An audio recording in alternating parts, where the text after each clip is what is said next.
통일한국의 경제 비전이고 세부 하부 제목이 이제 통일 비용 또 북한 개발을 위한 국제 금융의 어떤 허브의 모색이다. 뭐 이런 주제로 오늘 발표를 하도록 하겠습니다. 우리가 이제 통일은 제가 몇 가지로 정의를 했습니다. 현재 상황에서 통일이라는 것은 간단하게 선진 인류 국가로의 도약을 할 수 있는 하나의 민족의 어떤 도약의 하나의 계기가 될 수 있다. 물론 이렇게 통일이 되려면은 지금 가장 한반도 문제에서 큰 장애물이라고 할 수 있는 핵 문제가 해결되어지고 그걸 바탕으로 해서 한반도에 이제 평화가 정착되고 남북이 공존되어질 수 있는 이런 환경이 우선 조성이 돼야 되겠죠. 그걸 바탕으로 해서 남북의 경제 공동체 형성 또 자유방내 이런 부분들이 이루어지게 되고 그런 과정에서 아마 분단에서 통일로 나아가는 그런 과정이 만들어질 걸로 우리가 꿈을 꿀 수가 있겠습니다. 결국은 이제 일국 일체제로 통일이 되어서 통일된 한반도 원 코리아는 대륙과 해양을 잇는 하나의 그 교두보가 될 것이다. 그래서 통일한국은 대륙과 해양의 허브가 될 수 있다라고 좀 꿈을 꿔봅니다. 그래서 통일한국은 경제, 문화, 또 평화적 통일로서 국제사회의 이미지 업됨으로써 평화 강국 뭐 이런 어떤 이미지로서 21세기 국제사회에 기여할 수 있는 그런 기회가 만들어질 수 있다고 보여집니다. 그래서 제가 서두에서 말씀드린 것처럼 이 통일한국은 선진 인류 국가, 우리가 이제 대한민국이 건국되어지고 산업화, 민주화까지 성공을 했습니다. 마지막 남은 과제가 통일인데 이 통일 과정에서 우리가 선진화로 진입되어지는 것이 동시에 진행되어야 되겠다. 그래서 통일된 통일한국, 원코리아는 선진 인류 국가, 또 세계 중심 국가로서의 역할을 우리가 할 수 있는 그런 계기가 되었다 이렇게 생각을 합니다. 그래서 이번 발표에서는 이제 우리가 만약에 2030년에 통일된다고 가정했을 때 통일 10년 후 그러니까 2040년 통일한국의 위상은 어떻게 될 것인가 하는 부분에 대해서 주로 경제적 비전을 중심으로 해서 몇 가지 말씀을 전달해 주도록 하겠습니다. 물론 이 내용은 지금 현재 상황과는 상당히 좀 거리감이 있는 그런 상황이지만 우리가 이렇게 원 코리아에 대한 하나의 비전을 꿈꾼다는 생각에서 한번 가정을 해봤습니다. 몇 가지 전제 사항이 있는데 핵 문제 해결, 또 북한이 이제 국제사회로 들어와야 되는 것이죠. 구체적으로 북미 관계, 또 북일 관계가 정상화되어야 되는 것이고, 그리고 이제 남북 경제 협력 심화, 이것이 남북 경제 공동체로까지 이게 진전되어져 가는 그런 어떤 과정이 좀 전제돼야 되겠다. 이것이 되려면 북한의 점진적 변화, 지금의 어떤 자신들의 체제를 유지하더라도 국제사회와 이렇게 서로 이렇게 공유할 수 있는, 공존할 수 있는 그런 변화가 이루어져야 되고, 결국은 이제 기본적으로 자유시장이 작동이 될 수 있는 그런 부분들로 우리가 좀 환경이 좀 전제돼야 된다는 부분이고요. 또 하나 이제 우리의 주변 환경, 동북아 국제 질서가 어느 정도 안정적으로 관리가 돼야 된다. 물론 지금 이제 미중 간의 대립이 상당히 격화되고 있는데 그런 부분들이 과정은 있겠지만은 좀 이렇게 파괴적으로 가지 않고 안정적으로 관리돼야 된다. 여기까지 한 4가지 정도 가정을 전제로 해서 그림을 그려보도록 하겠습니다. 먼저 이제 통일한국의 하드 춤이라고 볼 수 있겠죠. 인구와 국토를 보게 되면은 인구는 한 7,600만 명, 면적은 22만 평방킬로미터에서 G8 국가 중에서 우리가 영국, 독일, 이태리 이런 정도의 국가와 같은 비슷한 수준의 어떤 국가 규모 사이즈를 갖고 있을 것이다 이렇게 추정을 할 수가 있겠죠. 그리고 이제 통일 한국은 당연히 한민족 도약의 기회가 될 수가 있는 것이죠. 우선 경제적으로 보게 되면은 우선 내수 시장이 한반도 전역으로 확대된다는 부분들, 또 특히 이제 자연자원의 남북한의 통합적 이용을 우리가 기대할 수가 있고, 또 이 한반도가 갖는 지정학적 위치가 하나의 긍정적 장점으로 활용되어져서 21세기 글로벌 국가로서 갈 수 있는 그런 계기가 될 수 있다. 그리고 국방비 부분에서도 지금 남북한이 과도하게 국방비 부분에 지금 많은 국가의 어떤 역량, 예산이 지금 소비되고 있는데 이런 부분들이 어느 정도 좀 조정되어지고, 또 현재 우리가 분단으로 해서 겪고 있는 각종 사회 갈등의 어떤 요소가 해소되어질 수 있다. 그래서 통일 후, 뭐, 여기 이제 뭐 30년이라고 했는데, 통일 과정까지 포함해가지고, 적어도 우리가 G7 국가를 추월해서 하나의 세계 중심 국가로 나아갈 수 있는 그런 국가가 될 수 있다.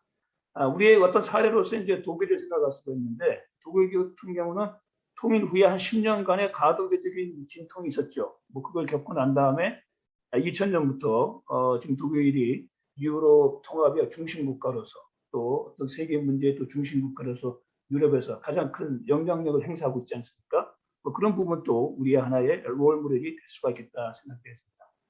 본격적으로 이 통일 한국의 경제력을 우리가 GDP 측면에서 본다 그러면은 통일 10년 후, 뭐 앞서 제가 말씀드린 대로 우리가 2030년에 통일된다라고 했을 때 2040년 정도에 통일 한국의 GDP는 세계 7위 정도로 우리가 좀 예상이 되고 있습니다. 향후 GDP 중국, 미국, 인도, 브라질, 러시아, 일본 뭐 해가지고 통일 한국이 한 7번째 정도의 어떤 규모를 갖춘 국가가 될 것으로 추정을 하고 있습니다. 또 통일 10년 후 무역 규모도 지금 일단 무역 규모도 한 3조 6,548억 달러 정도에서 7, 8위, 또 세계 경쟁력도 역시 7, 8위 정도 이렇게 예상을 하고 있습니다. 여기에다 이제 남북 경제 통합의 시너지 효과죠. 북한이 갖고 있는 풍부한 지하 자원 이런 부분들이 이제 공유할 수 있다. 또 하나 지금 이제 통일이 되게 되면은 지금 비극의 현장인 DMZ, 이제 오히려 세계적인 어떤 평화, 관광의 어떤 명소로서 또 역할을 할 수 있고 이런 부분들이 많은 부분에 통일 경제에 또 중요한 한 축을 차지할 수 있을 것이다. 이렇게 생각이 되어집니다.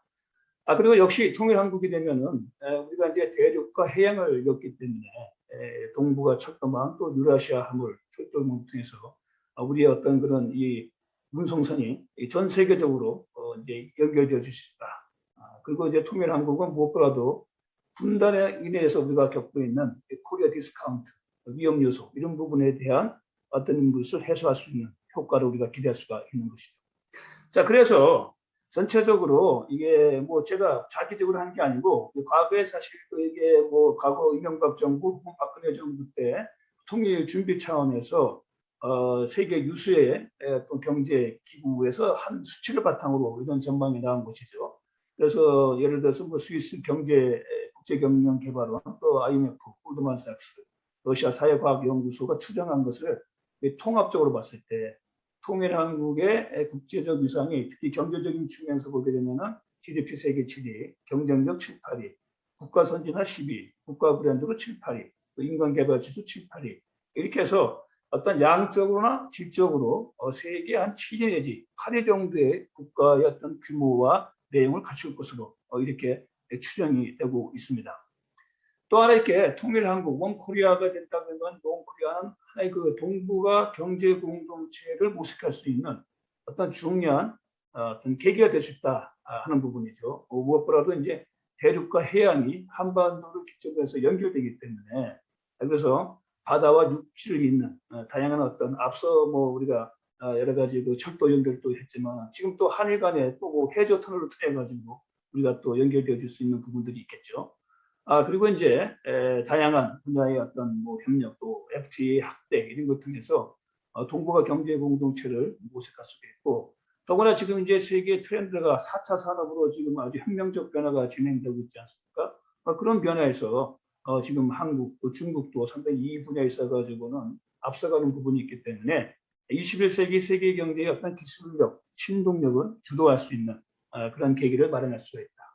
결국은 이제 원 코리아는 이 하드웨어, 이 소프트웨어를 갖춘 그런 어떤 행위자로서 특히 동아시아, 아시아 태평양의 어떤 평화와 안정에 기여할 걸로 보여집니다.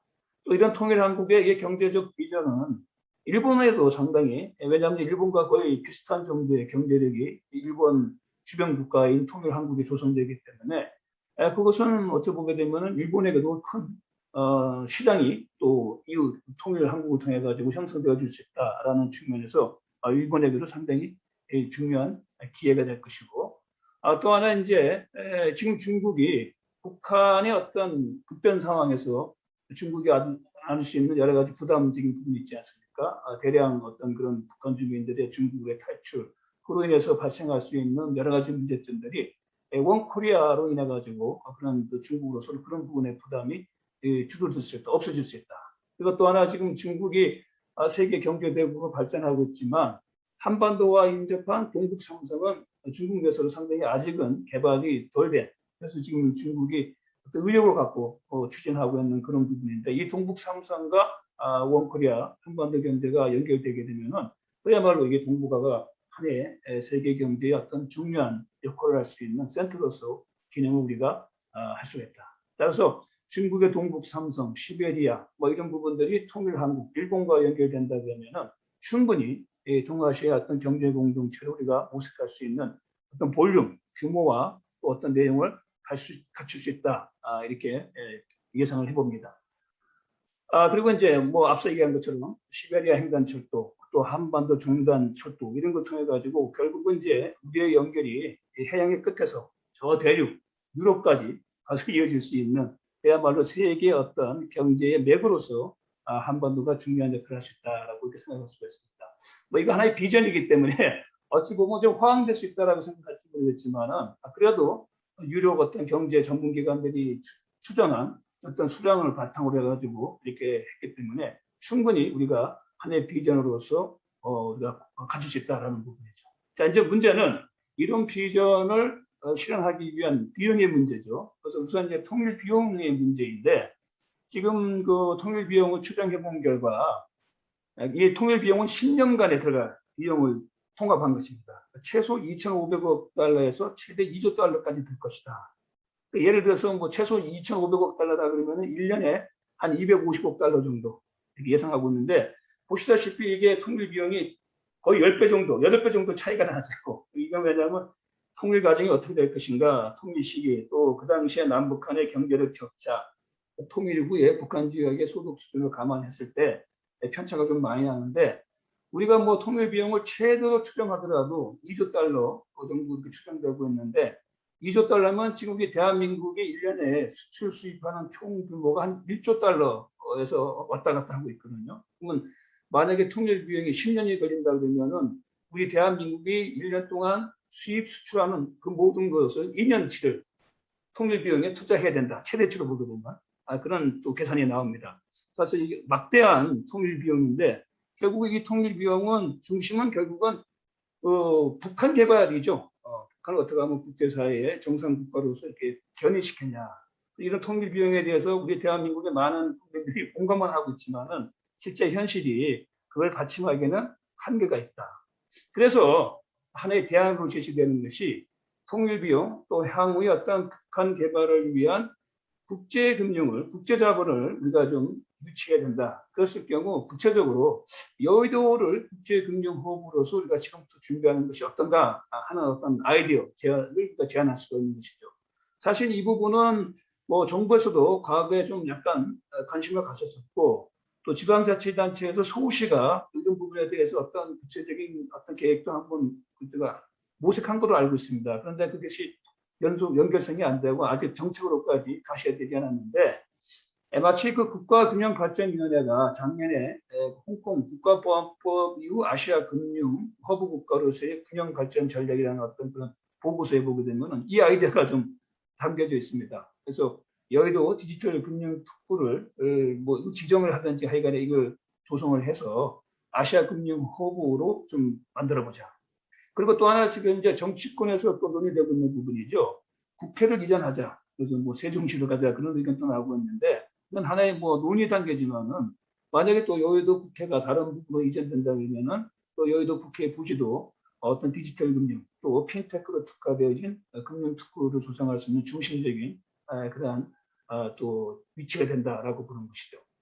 또 지금 현재 여의도에는 KDB 산업은행, 수출입은행, 우리 국책은행이 있는데 이 은행들이 사실 이제 북한과 관련되어진 예를 들어서 수출입은행 같은 경우는 이제 남북 교류협력기금을 지금 관리하고 있지 않습니까? 또 하나 KDB 산업은행 같은 경우도 만약에 북한의 경제 개발에 문의가 된다 그러면은 국책은행으로서 가장 중요한 역할을 수행해야 될 은행이죠.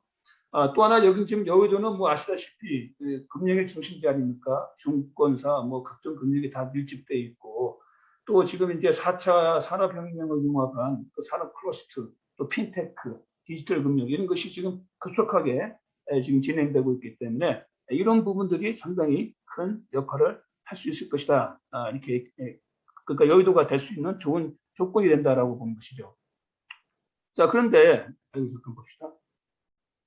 그런 부분이 있는 것이죠. 자, 그런데 아쉽게도 이 서울의 국제금융 경쟁력이 2015년도는 6위까지 가가지고 상당히 그래도 좀 관심 갖고 좀 하면 뭔가 가능성이 있다 생각되어지는데 2019년도 보게 되면 거의 뭐 60위 수로 지금 떨어졌습니다.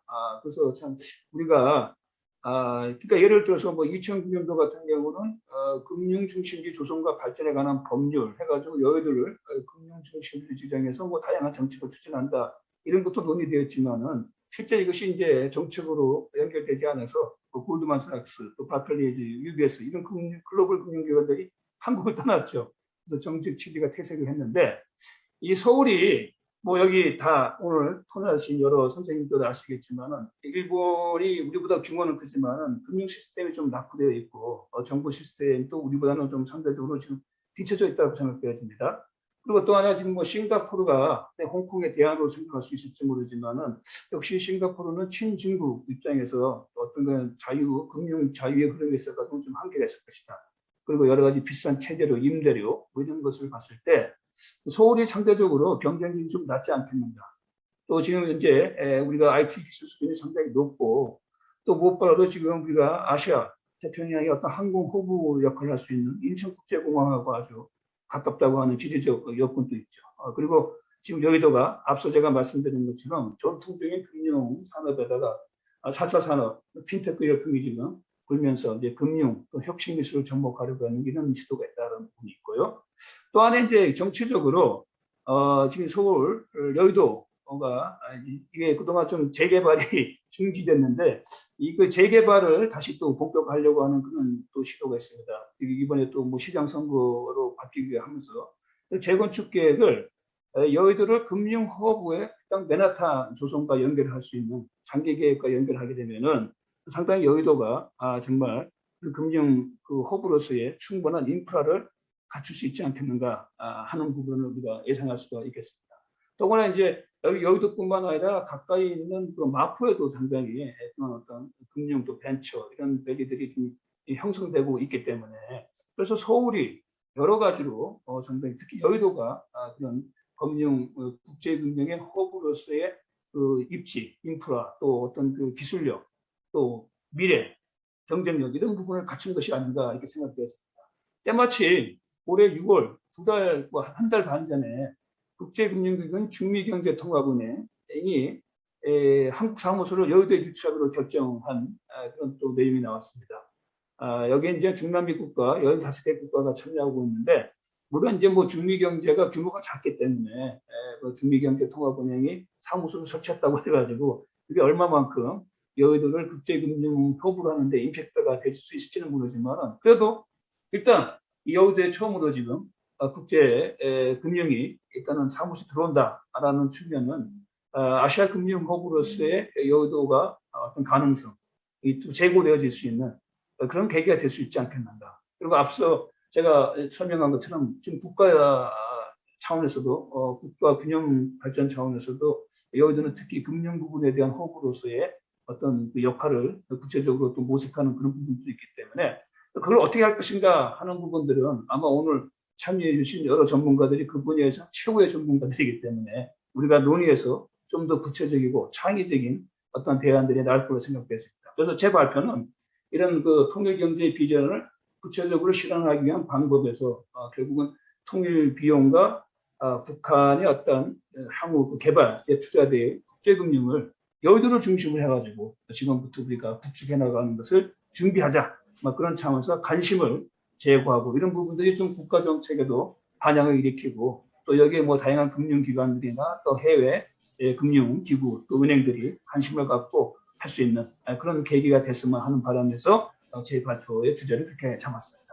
이 원코리아 우리가 이제 통일 비전 꿈이기 때문에 이런 부분을 상대로 해서 우리가 꿈을 꾸는 것이 좋지 않겠는가 하는 것이 제 발표의 요지였습니다. 제 발표는 여기까지 하겠습니다. 고맙습니다.